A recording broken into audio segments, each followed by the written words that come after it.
Today, I'm excited to talk about the skateboard that surprised me the most in the last couple of years. I've actually been riding electric skateboards since 2017, so that's about 6 years now. Throughout that time, I've always been chasing after two things: acceleration and range. And I'm sure many of you can relate. As e-skaters, we all want to go faster and further. But recently, I've had an experience that completely changed my perspective on the specs that I was chasing after. All it took was this little thing right here. This is the Mini 5 electric skateboard from Meepo. And let me tell you, it's been an absolute game changer for me. I've had so much fun on this shortboard, and I've discovered new ways to ride that I never thought were even possible on the longboard. It's been an absolute game changer for me, and I've had so much fun on this shortboard, and I've discovered new ways to ride that I never even thought was possible on a longboard. That's why I'm here today to showcase the Mini 5 to all of you watching. Whether you're a seasoned veteran of the e-skate community or just getting started, not only is this an agile commuter, but it's also a new way to have a blast on your rides. So if you're looking to update your electric skateboard game and have a ton of fun while doing it, the Mini 5 is definitely worth checking out. Let's go. A word from our sponsor today, which is myself. I'm raffling out my review sample boards. This is round 1, and what I'm raffling out is one of my electric skateboards with a hot swappable battery system. All you have to do is to be a subscriber and comment on the video. I plan to give away 5 electric skateboards in 2023 in 5 rounds. I am a small channel, so your chance to win is huge. Rules are explained in detail at the end of the video. Now, let's get back to the review. As I mentioned before, I've always been focused on acceleration and range. But the Mini 5's compactness and the kicktail opened my eyes to a whole new world of possibilities. The short format and the kicktail design allow riders to navigate city terrain and roads that are typically designed for walking instead of for higher speed vehicles. So let me give you an example. Check out this 90-degree angled sidewalk here. On almost all of my other longboards, I would have to get off the board and redirect the front of the electric skateboard. But for the Mini 5, I can handle the turn with ease. It can even turn while stationary if you use the kicktail. This level of agility and mobility just isn't possible on a longboard, and that's what makes this board so much fun. This has led me to start exploring new places and routes that I previously avoided on my longboards. It's amazing to think about all the possibilities and where the Mini 5 can take me. If you're looking for a versatile electric skateboard that can handle any city terrain, I highly recommend the Mini 5.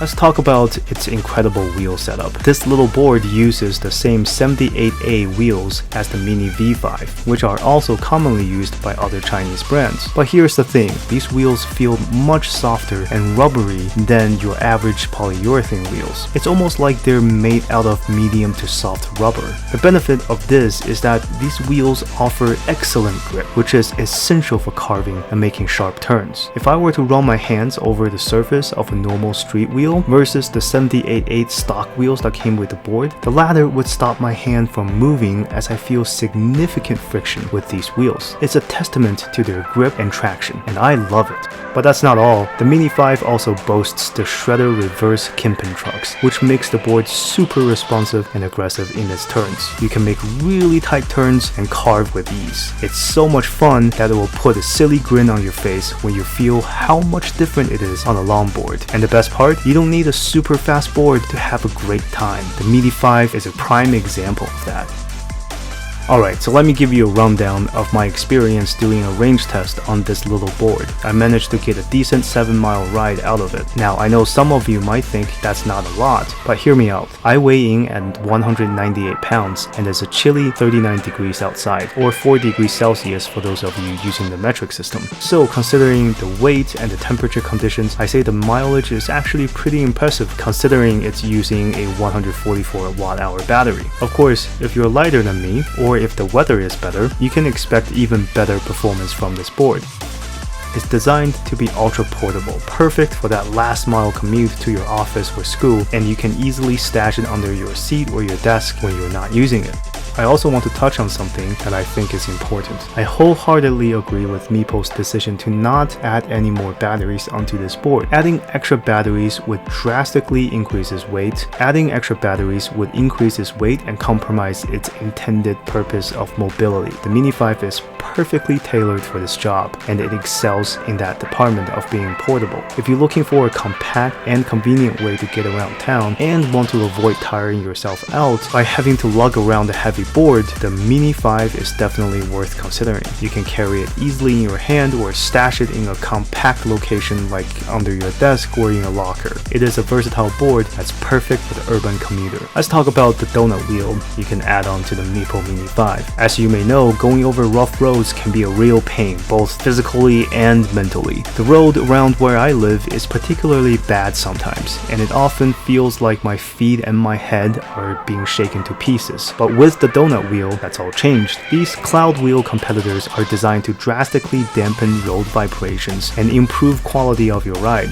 They're much softer and ride just as well as regular wheels, but they're also super quiet. I've been using them for a while now, and I have to say I am really impressed with its performance. One thing that really stands out about these wheels is the color. They're darker than Meepo's standard orange. It's almost like a blood orange, closer to a dark red color. I love how these look on my board, and they really give a distinctive and stylish appearance to your board. Now, it's worth noting that these wheels will eat into your range a bit, but for me, the added comfort and softness of the ride more than makes up for it. I highly recommend these wheels to anyone who enjoys a smoother and more comfortable ride.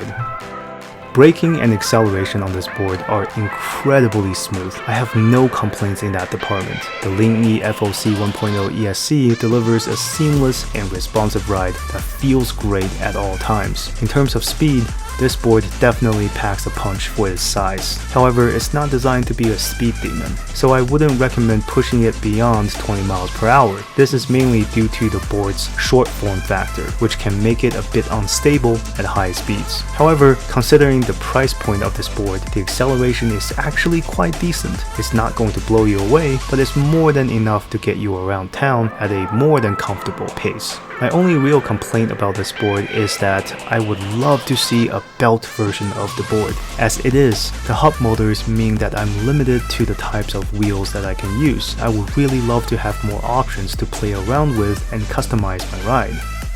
Overall, I'm having so much fun with the Meepo Mini 5, and I'm also learning to use the kicktail more effectively and learning new tricks. This short board is an unexpected welcome to my Eskate lineup. If you don't already have a short board yet, and you're wondering what board you should get next, this is it. Thanks, and don't forget to like and subscribe for future Eskate content. I got a lot more exciting contents coming up, so if you're interested in any of these following topics, be sure to subscribe now and support small YouTubers like me. Thanks, and have a great day. To qualify for the raffle, you need to be a subscriber and make a comment on the video. I will use the unique user comments as entries. That means if you make multiple comments, it will not count. I will only be able to ship within the United States. I will not be covering shipping. However, Facebook Marketplace allows me to generate shipping for dirt cheap, around $45, and I will contact the winner on the details around shipping for an almost new electric skateboard.